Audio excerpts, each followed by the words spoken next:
우리나라 초기에 있었던 이야기 중에 하나입니다. 황해도 재령에 동북교회가 있었는데 김익두 목사님이 그날 부흥회를 가셨습니다. 김익두 목사님은 우리가 다 알다시피 신유의 은사가 있었어요. 그래서 병 고치는 능력이 있었는데 많은 분들을 이렇게 안수 기도를 해주는데 어떤 약 한 30 좀 넘은 젊은 청년이 와서 안수 기도를 해달라는 거예요.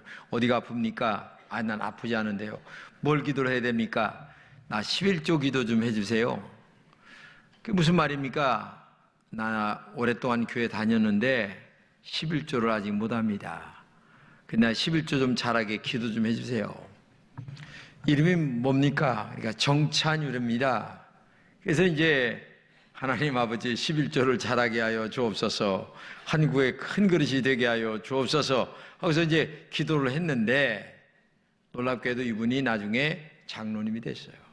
동북교회 장로님이 됐는데 하나님이 이분에게 물질의 축복을 많이 줬어요. 그래가지고 김익두 목사님이 목회를 하는데 이분이 물질을 많이 대줬습니다. 그래서 그 초기에 교회를 엄청나게 많이 세운 분이 김익두 목사님과 정찬유 장로라고 역사는 기록하고 있습니다. 여러분, 신앙생활에서 가장 부담 가는 것이 물질 이야기입니다. 지금도 아마 이런 얘기를 하면 마음에 갈등을 갖는 분이 아마 여기 4분 정도 계시는 것 같은데, 그러나 진정한 신앙은 11조가 해결이 안 되면 마음에 말씀이 안 들어옵니다. 뭔가 내 마음에 그물이 쳐져 있어요. 그래서 늘 이 그물 때문에 말씀이 늘 들어오다 말다 들어오다 말다. 그래서 신앙생활이 잘 될 것 같은데 안 됩니다. 그리고 하나님과의 관계가 멀어집니다. 그래서 이 정직한 11조는 신앙생활의 은혜를 받는데 굉장히 중요한 일 중에 하나입니다. 근데 새로 나오신 분들은 억지로 할 필요가 없어요. 왜냐하면 억지로 하는 것이 시험에 들기 때문에 그래요. 신앙생활 하다 보게 되면 어느 정도 하게 되면 주님의 십자가에 대한 은혜를 알게 됩니다. 그리고 주님의 보혈의 능력이 얼마나 대단한가를 알게 되고, 그리고 때가 되면 나도 11조 신앙생활이 돼야 되겠다라고 하는 마음이 올 때가 있어요. 그때부터 시작하면 되는 겁니다.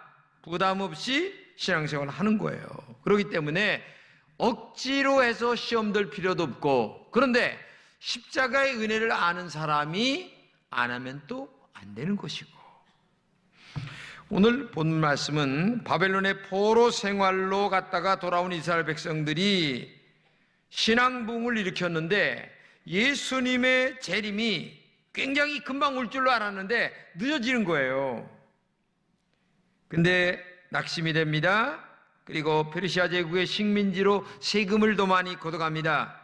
극심한 가뭄과 메뚜기의 황충으로 말미암아 엄청난 어려움을 겪게 됩니다.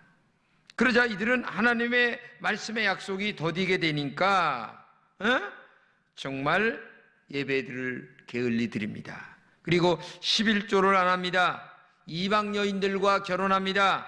이런 상황에서 말라기 선지자는 이스라엘을 통하여 너들 그 이유가 뭐냐? 하나님의 물질을 도적질했기 때문이다. 이렇게 말씀하고 있는 겁니다. 오늘 본문의 성경은 성경의 사건만이 아닙니다. 오늘 신앙생활하는 우리들에게도 교훈이 되는 말씀이죠. 축복이 되는 말씀이에요. 저는 여러분들이 정말 신앙생활 행복하길 바라고, 그 다음에 적어도 물질의 어려움은 없이 신앙생활 잘해서 하나님 앞에 영광 돌리길 원하는데, 그 여러 가지 중에 오늘 하나가 뭐냐면 11조가 정직하게 드려져야 된다라는 얘기입니다. 그러면 하나님은 왜 11조를 하라고 했을까? 첫째는 영적으로 도둑이 되지 않기 위해서입니다. 오늘 본문 한번 읽겠습니다. 시작. 사람이 어찌 하나님의 것을 도둑질하겠느냐? 그러나 너희는 나의 것을 도둑질하고도 말하기를 우리가 어떻게 주의 것을 도둑질하였나이까 하는도다. 이는 곧 11조와 봉헌물이라. 너희 곧 온 나라가 나의 것을 도적질하였으므로 너희가 저주를 받았느니라. 그 당시 이스라엘 백성들은 하나님에게 바르게 정직하게 11조를 드리지 않았어요. 적당하게 인사차례만 했습니다. 이것을 알고 있었던 말라기 선지자가 책망을 하면서 제발 영적인 도둑은 되지 말아라. 우리가 하나님 앞에 정말 복을 받도록 신앙생활해야 되지 않느냐, 이 말을 하고 있는 겁니다. 그런데 왜 하나님께서 11조를 떼먹었다 이렇게 하지 않고 도적질했다라고 말씀하고 있느냐? 그 말은 너의 인생의 주인은, 너의 물질의 주인은, 그리고 너의 인생 전체를 주관하시는 분은 하나님이시다라는 것을 우리에게 말씀해 주고 있는 겁니다. 너 시간의 주인이 누군 줄 아느냐? 너 생명의 주인이 누군 줄 아느냐? 온 백성과 우주의 주인이 누군 줄 아느냐? 바로 하나님이다. 이것을 우리에게 말씀해 주고 있는 겁니다. 그리고 너희들은 뭐냐? 바로 청직이라는 겁니다. 청직이라고 하는 말은 바로 하나님의 일을 위하여 이 땅에 세워진 일꾼에 불과한 것이다. 그것이 바로 많은 여러 가지 일 중에 증표로 나타나는 것이 있는데, 그 중에 하나가 정직하게 11조 드리는 것이 네가 하나님의 청직임을 증명하는 것이다. 이렇게 말하고 있는 겁니다.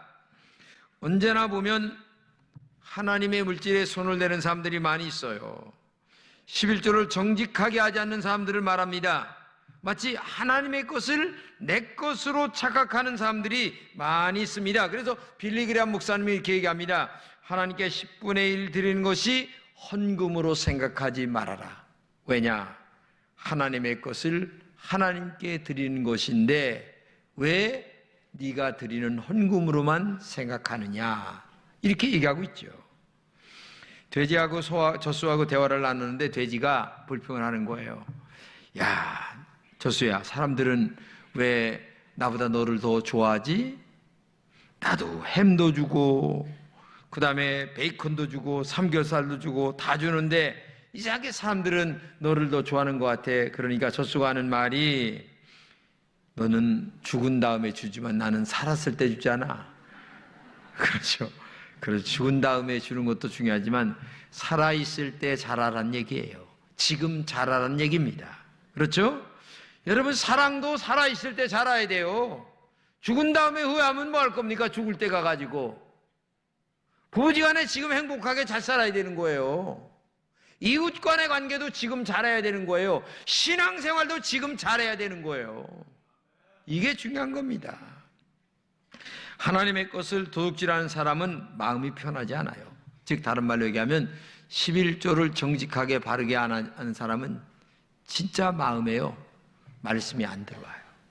뭔가가 이상하게 자기 스스로가 자격지심으로 마음을 다 가로막고 있습니다.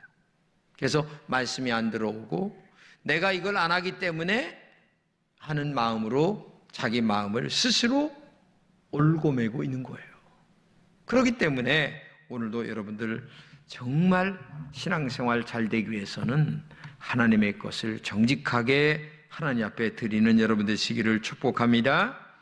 두 번째는 하나님은 나의 하나님이라는 신앙 고백입니다. 여러분에게 하나님이 어떤 분인가 한번 생각해 보세요. 정말 살아계신 하나님이십니까? 그리고 전능하신 분이십니까? 그분이 나의 정말 생명의 구주가 되십니까? 그러면 정직해야 되는 거예요.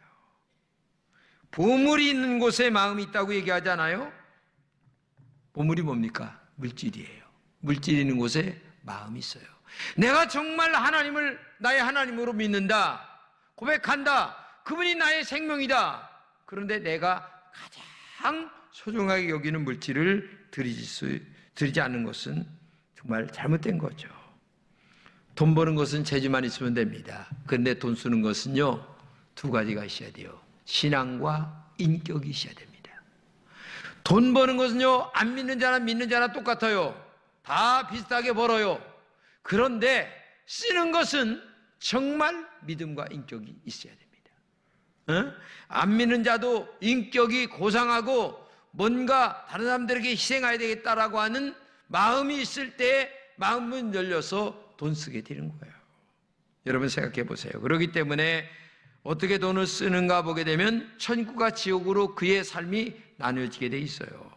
물질을 잘 다스리는 정직한 성도가 돼야 된다. 침례교인은 물에 가서 침례를 받습니다.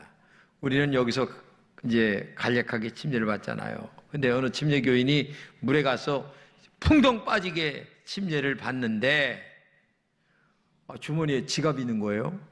그러니까 목사님 잠깐만요. 이 지갑을 꺼내놓고 침례를 받겠습니다.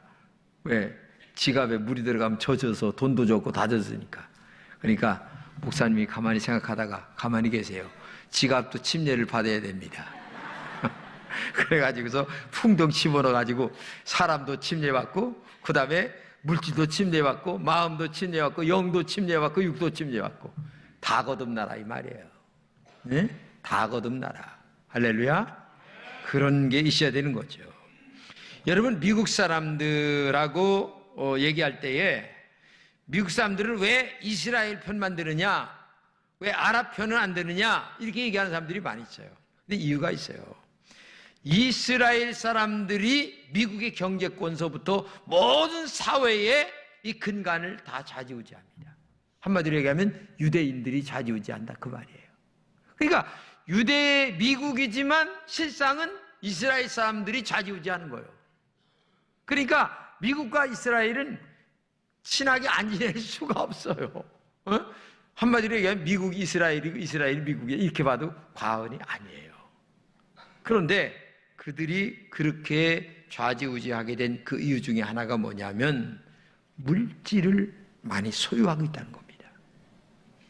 경제, 사회, 법조계 어느 곳이든 이 유대계가 안 들어간 데가 없는 거예요. 그들이 그렇게 복을 받는 이유 중에 하나가 뭐냐면 정직한 11조를 하는 거예요. 그 사람들은 심지어 이런 얘기까지 있어요.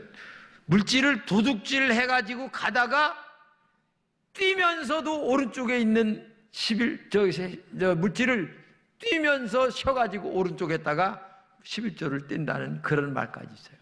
그러니까 그만큼 하나님 앞에 바르게 살려고 하는 마음들을 갖고 있다라고 하는 그런 나라가 전 세계를 지배할 수밖에 없는 거죠. 사실 10개 중에 하나를 우리가 드린다 이렇게 얘기하지만 11조라고 하는 개념은 전체가 하나님의 것인데 그 중에서 하나님의 것 중에 하나님을 사랑하는 마음으로 내가 10개 중에 하나를 드립니다. 그러나 마음만은 10개를 드립니다. 그런 의미가 마음속에 들어있는 거예요. 그래서 하나님께서 10개를 다 받으시고 그 다음에 9개를 우리에게 돌려주면서 하나 가지고 우리에게 하나님을 받으시는 거죠. 그렇기 때문에 정말 모든 것이 하나님의 것입니다. 하나님은 살아계십니다. 하나님은 나의 하나님이십니다. 하나님은 나의 생사화복을 주관하고 계신 분이십니다. 라고 하는 이런 신앙 고백이 그 11조 안에 들어있다는 것을 기억하고 여러분 바르게 드리는 여러분들 시기를 축복합니다. 그러면 11조를 정직하게 드리는 백성에게 어떻게 축복하느냐? 첫째는 하늘문을 열어주신다. 같이 한번 읽겠습니다. 시작. 만군의 여호와가 이르노라 너희의 온전한 12조를 창고에 들여 나의 집에 양식 있게 하고 그것으로 나를 시험하여 내가 하늘문을 열고. 여러분 하늘문이 열리면 다 끝나는 겁니다. 여러분의 모든 일에 하늘문이 열리는 애길을 축복합니다. 사업에도 열리시길 바랍니다. 자녀의 앞길에도 하늘문이 열리는 애길을 축복합니다. 정직하게 11조 드리는 자들에게 하나님이 하늘문을 열어주신다. 두 번째는 복을 쌓을 곳이 없도록 부어주십니다. 다시 한번 읽겠어요. 너희에게 복을 쌓을 곳이 없도록 붙지 아니하나 보라. 차고 넘치는 복, 쓰고도 남는 복, 모자람이 없는 복, 아무리 소유이 많아도 모자란 것 축복. 예를 들어서 한 달에 1,000만 원을 버는데 1,100만 원을 쓰는 사람이면 이건 모자라는 거예요.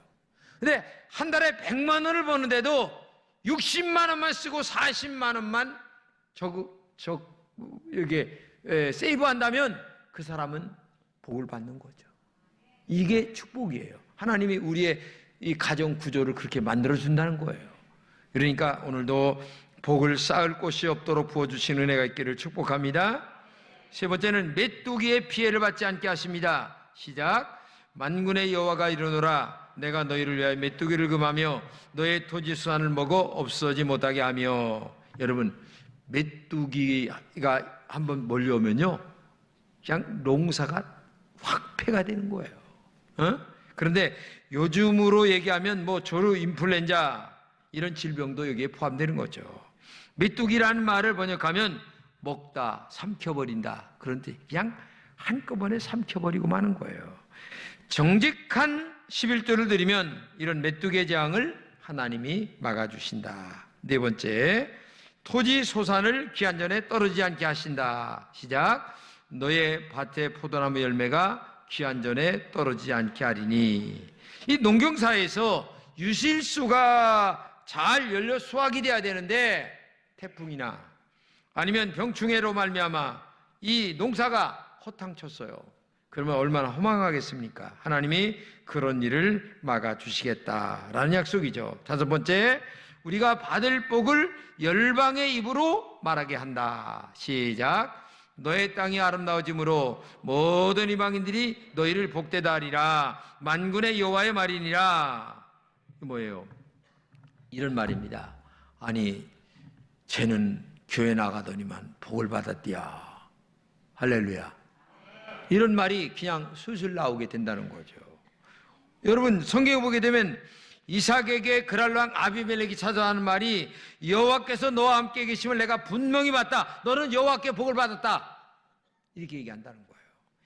여러분, 요셉에도 그렇잖아요. 여호와께서 너와 함께 하는 것을 내가 봤다. 여러분, 이런 일이 있는 거예요.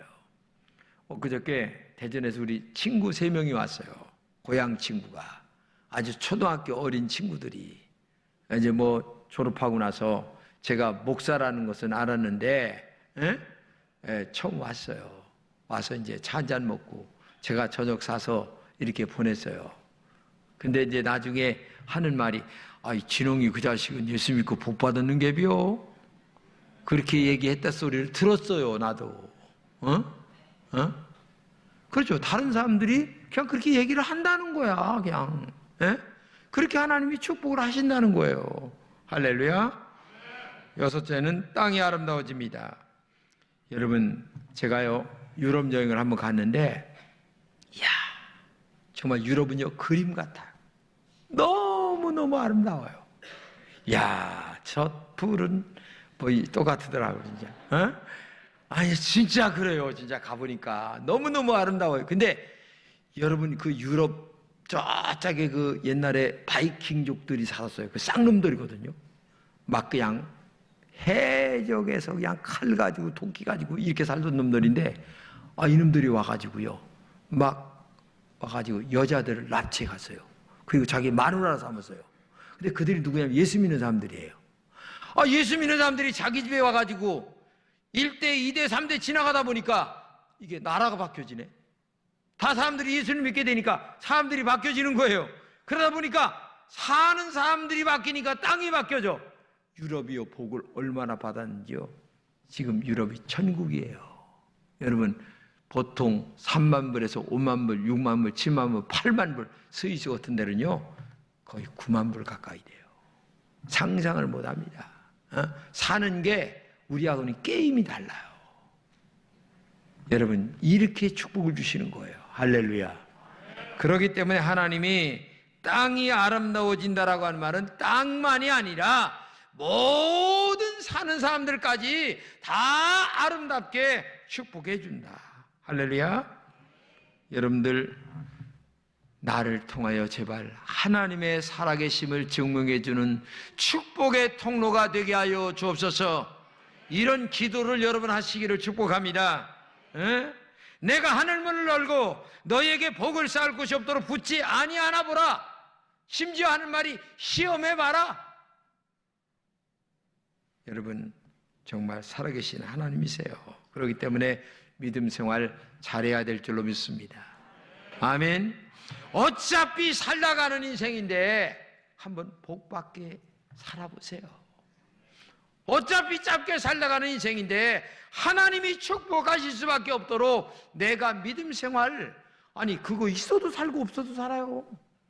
그렇잖아요. 근데 그것이 아까워. 여러분, 정말 그렇게 믿음 생활하면 우리는 신앙인이 아닙니다.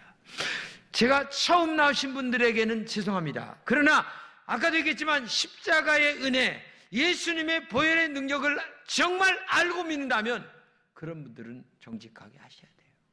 그리고 나머지 분들은 알게 되면 그때 하세요. 그러면 그때 할 수 있도록 하나님이 은혜를 부어주실 줄로 믿습니다. 어느 교회에 아주 인색한 권사님이 있었어요. 소문이 났어. 권사인데 11조도 안 하고 감사헌금도 안 하고. 그런데 외아들을 낳은 거예요. 이게 2대째.